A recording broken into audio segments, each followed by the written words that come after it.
Nous, quand on était au lycée, on n'avait pas beaucoup de cahiers ou autres dans nos cartables, hein. On avait bombes lacrymogènes, couteaux. J'ai fait du mal aux gens, on m'a fait du mal et je regrette amèrement ce qui s'est passé il y a plus de 20 ans. Et le mec qui est en face de moi, il sort une arme à feu, il me tire à bout portant et il s'en va. C'est soit tu plantes, soit tu te fais planter. Ils étaient face à un dilemme. On les a mis là, donc faut qu'on les sorte de là en fait.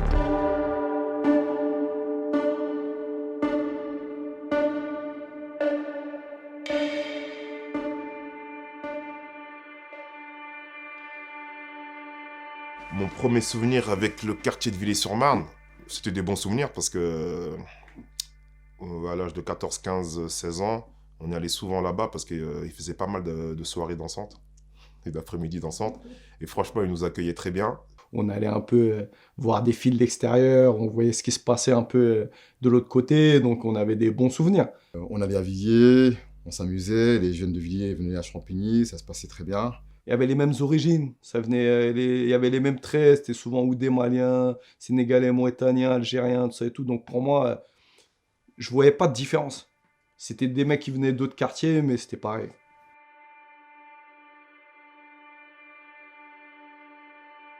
Je savais qu'il y avait des embrouilles avant entre les deux quartiers, mais qu'après, entre-temps, il y a d'autres générations qui n'ont pas subi ça. Mais après, il y a eu l'histoire, en fait, où il y a un pote à moi qui était dans un des lycées de Champigny, à savoir qu'à Villiers, il n'y a pas de lycée. Donc, nous, on allait tous dans les lycées de Champigny, et on lui a pris sa casquette. De là, il y a eu une bagarre, et de cette bagarre, il y a eu un circuit comme quoi il n'y a que des retours de flammes, quoi. De vengeance de tel quartier, ainsi de suite. Ensuite, après un moment, c'est arrivé à un niveau où il fallait représenter son quartier. C'est parti de là. C'est parti d'une casquette.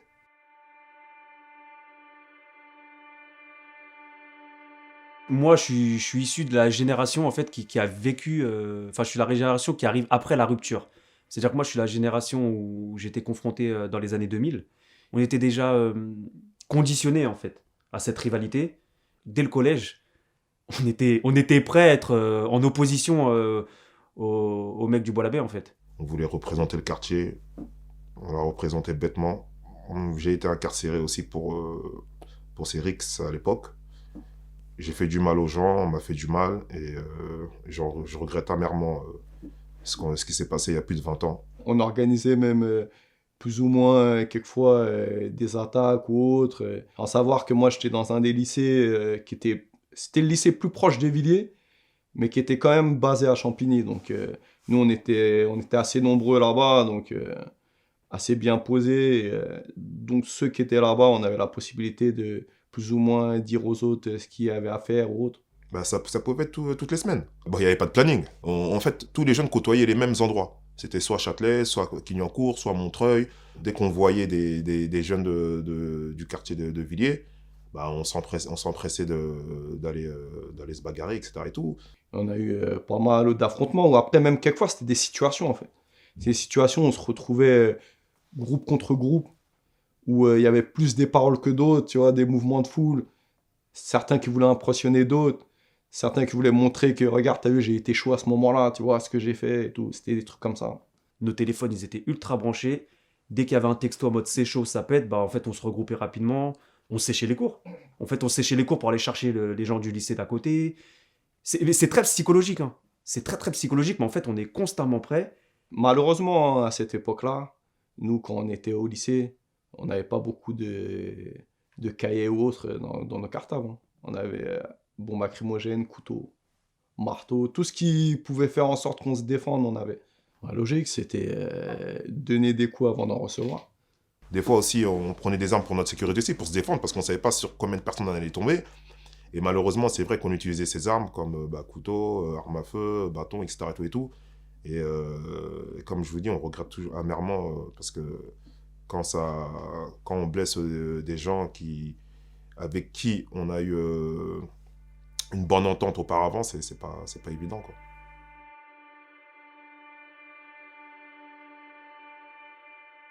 Ah ouais, moi je peux très bien en parler parce que j'ai été à un moment donné une victime collatérale. C'était en septembre 98. Il y avait des embrouilles, il y avait une histoire, cette fameuse histoire de casquette. En rentrant de l'école, donc j'apprends que j'étais avec un ami à moi. J'apprends qu'il y a une embrouille. Mais en fait, nous, on n'était pas concernés. On avait rendez-vous avec mon ami, avec 2 filles. En réalité, c'était ça la vérité. On avait rendez-vous avec des filles. Mais les 2 filles, le rendez-vous, c'était à la gare de Villiers. En fait, la scène, elle se passe dans un bus, en fait. C'est le bus qui traverse, qui va de Créteil. C'est le bus 308, en fait. Il va de Créteil jusqu'à Villiers-sur-Marne. Donc, il passe par Bonneuil, Champigny. Et le terminus, c'est Villiers-sur-Marne. Donc, au passage à Champigny, donc, on monte dans le bus. On va au terminus. Et au terminus, bah, en fait, tout le monde est là. Ils nous attendent, ils sont une vingtaine. Ils cherchent que des gens de Champigny, en fait, hein, même que tu sois concerné ou pas. Et donc, mon ami, il est extirpé du bus. On le met par terre. Ils sont une dizaine sur lui. Ils commencent à lui mettre des coups de batte, des coups de marteau. Et ça finit par des coups de couteau. Et donc, moi, je reste dans le bus. Et donc, j'essaie de tenir un petit peu tête. Et le mec qui est en face de moi, bah, il sort une arme à feu. Il me tire à bout portant et il s'en va au niveau du ventre. Donc sur le coup, moi, j'ai pas réagi parce que j'ai pas senti qu'on m'avait tiré dessus. C'est genre peut-être 1 ou 2 minutes après que je sens que il se passe un truc pas normal, quoi, parce que je commence à prendre une bouffée de chaleur, je commence à transpirer, et là je comprends vite qu'il se passe quelque chose, quoi, et donc là je comprends qu'on m'a tiré dessus. Quand tu reçois une balle par arme à feu, forcément tu gardes des séquelles, hein. Moi, je me rappelle que j'ai fait, je crois que c'était 10 jours d'hôpital. Et voilà, j'ai réussi à m'en sortir. Mon ami aussi, il a reçu 7 coups de couteau. Lui, il a fait 7 jours dans le coma. Donc, il a failli y laisser sa vie. Et même mentalement, il y a toujours des séquelles. On pense toujours aux séquelles physiques. Mais après, dans la tête aussi, ça reste et ça travaille. Et c'est compliqué. Et voilà, donc un sentiment d'injustice et un sentiment aussi de vengeance. On se dit que bah, forcément, on peut pas laisser ça comme ça. Nous, on a ce sentiment-là, et même nos amis qui sont derrière, qui ont su ça après, ont le même sentiment. Ils savent que nous, on n'a pas été présents, et ils savent qu'on n'est pas lié directement à ces faits de violence. En tout cas, on n'était pas dans les meneurs, on était plutôt dans les suiveurs. Et forcément, bah, on a envie de se venger, quoi. Parfois dans la vie, tu peux être là au mauvais moment, au mauvais endroit, et ça tombe sur toi, et c'est exactement ce qui s'est passé pour nous, quoi.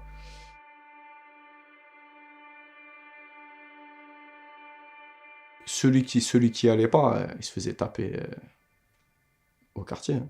C'est tout. C'était simple. C'était simple.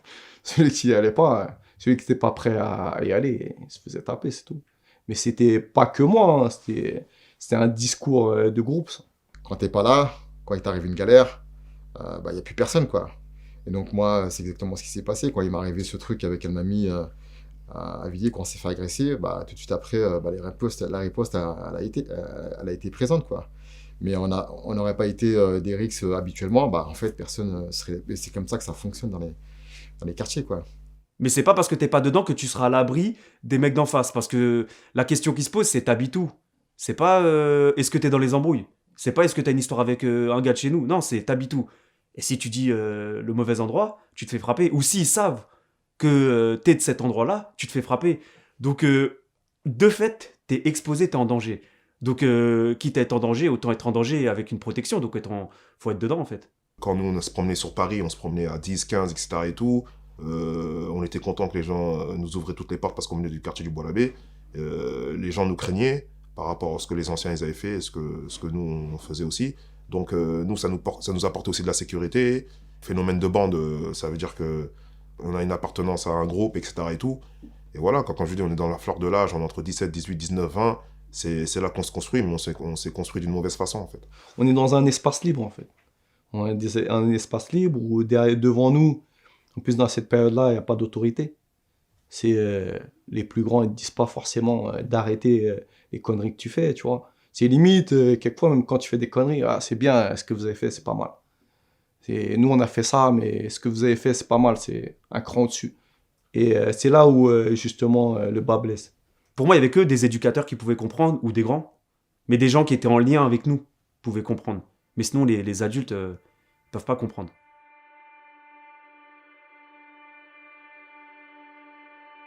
On savait pas qu'en fait les petits continuaient, parce que les petits, ce qu'ils faisaient, ils le cachaient en fait. Quelquefois, en fait, j'entendais des histoires et tout, mais je me disais, pff, ça doit pas aller trop loin, tout ça. Quand il y a eu la rixe, en fait, dans le petit restaurant où il y en a un qui a pris des coups de couteau, hein, des jeunes, moi, le soir même, il y a des mecs de la génération de mon frère et de ma génération qui m'ont appelé. Je vois là, oui, ça va être chaud, tout ça, mais après, tu leur as dit, mais hey, les mecs, à un moment, nous, on est là. Je leur ai dit, il y en a un, je me rappelle bien ce que je lui ai dit. Je lui ai dit, mais là, je change des couches, hein. Là, tu me dis, qu'est-ce qu'on va faire en fait de plus? Tu crois qu'on va venir, on va s'habiller, on va mettre des vieux survêtements, on va aller se taper. On va aller se taper avec des mecs de 18 ans. Je dis, tu veux faire quoi? C'est possible. Moi, de part que ce soit mon engagement associatif ou mon travail, parce que moi, j'ai travaillé au collège du Bois-l'Abbé après. Ça veut dire que j'ai eu les petits frères de ceux avec qui je m'embrouillais. Et forcément, quand tu connais directement les jeunes, tu peux pas être insensible à ce qui se passe. Tu peux pas être insensible parce que tu mets des visages et des noms. Et quand tu entends certaines personnes de loin qui vont dire ah ils comprennent rien et tout, toi tu les connais en fait et tu sais que non ils sont pas bêtes, ils sont pas méchants, c'est des enfants en fait. Nous on sait, on les côtoie, c'est des enfants. Mais c'est juste que là à un moment donné, il faut que les adultes ils leur viennent en aide. La plupart de ces jeunes-là, ils n'étaient pas nés à l'époque, nous, on a fait la guerre. Nous, on a fait la guerre, ça a commencé en 98. Ces jeunes-là, ils se battent, ils avaient entre 16, 17 et 18 ans, ils n'étaient pas nés. À mon avis, ils ont voulu reprendre un flambeau malsain de l'expérience que nous, on a vécue avec notre génération, quoi.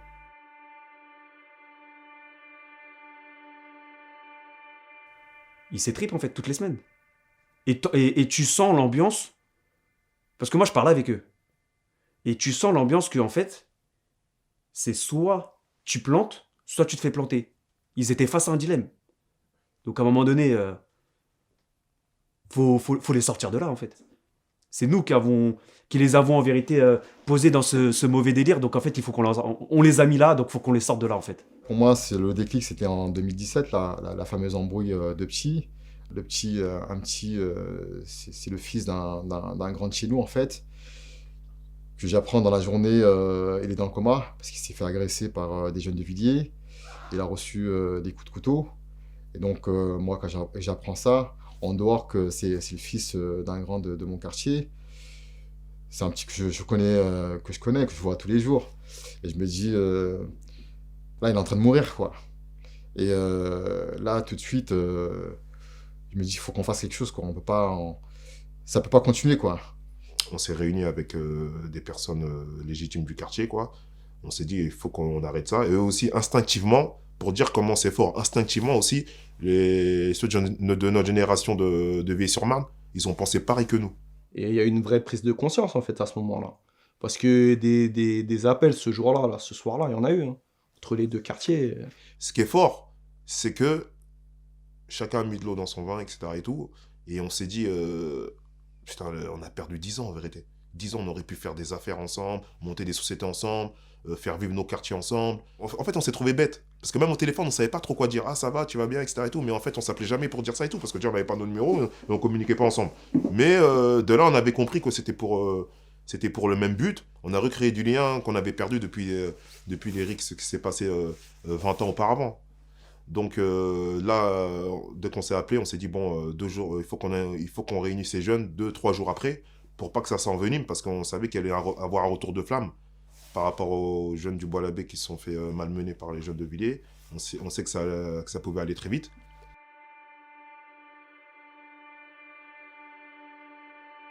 Il y a un grand de chez nous et un grand du Bois-l'Abbé. Ils se sont parlé, tu vois, ils ont commencé à discuter de tout ça et ils ont monté une équipe de grands de chez nous et de chez eux qui sont assez. Hein? Ouais, faut pas jouer avec eux. Et ils sont allés dans chaque quartier. En gros, ouais, vous voulez attraper qui?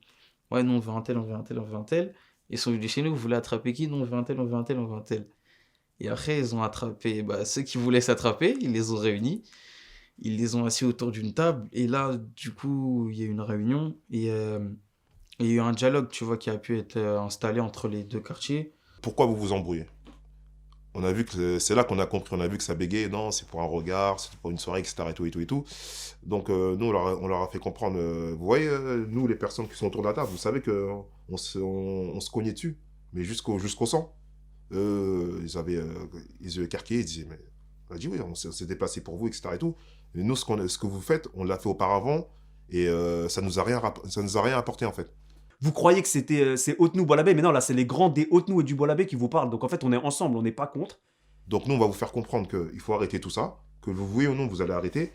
Et maintenant, nous, on va vous trouver des solutions pour vous accompagner, pour vous suivre dans tout ce que vous avez besoin. On va être 100% avec vous, un engagement total pour vous suivre et vous accompagner. Et je pense qu'à un moment donné, ils avaient aussi besoin d'entendre des mots forts comme ça, des mots d'apaisement, pas forcément de la fermeté, pas des coups de pression, mais des mots d'encouragement. Parce qu'en réalité, ça reste des enfants, en fait.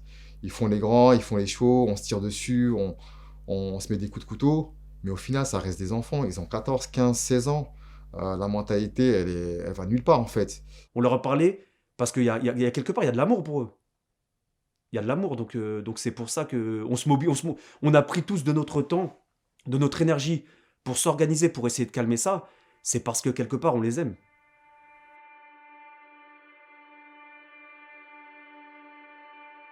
Tout s'est calmé, il n'y a genre plus rien.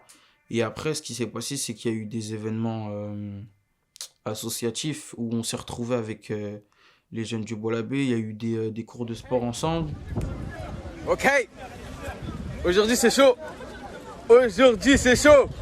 C'est chaud, En fait, c'est on chaud, a c'est multiplié les interquartiers à travers ce qu'ils aimaient eux. Donc voilà, on est parti le foot. Les deux quartiers, il y avait énormément de footeux, le sport, la boxe. On a inculqué cette ambiance de fraternité entre grands. Ça veut dire qu'on s'est tous mobilisés. C'est des jeunes, ils sont de la même génération, ils partagent les mêmes délires, mais en fait, le seul truc, c'est qu'ils ne se connaissaient pas, en fait. Et nous, en fait, l'idée, c'était de faire un petit peu la passerelle et de créer les liens. Tellement on a bien fait le relais, c'est les plus jeunes qui font des événements sans nous maintenant. Au Bois-l'Abbé, avec les jeunes de Villiers. C'est un relais, en fait. Moi, je les vois en train de se snapper, en train de partager les différents événements qu'il y a entre eux. Inconsciemment, bah, on s'habitue à cette proximité. Et puis après, in fine, ça apaise les tensions.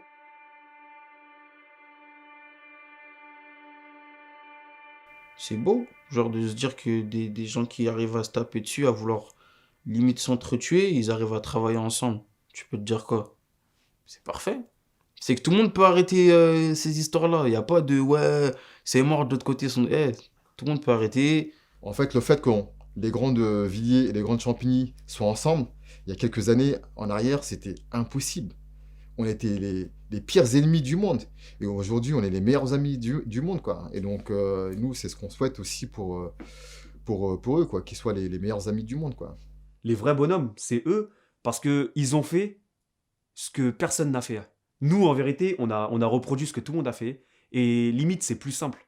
Alors que ce que la nouvelle génération a fait, bah, c'est inédit, c'est en ça qu'ils sortent du lot. Et c'est pour ça que pour moi, en fait, les vrais bonhommes, c'est eux. Est-ce que toi, t'as un dernier mot à ajouter, Adé? Le coupable, c'est la casquette.